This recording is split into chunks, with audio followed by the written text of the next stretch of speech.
Hi everyone, today we will talk about how to fix or how to solve Messenger black screen.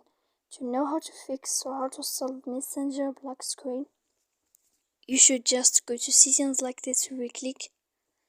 After that, in this page you will go to apps, default apps, app settings. When you will see this list, you will go down to find the application of Messenger. Here, we'll find the application of Messenger. Then in this page you will go to click here for stop. After that you will enter to storage. When you will see this page you will click clear cache. Then you will go to click clear data.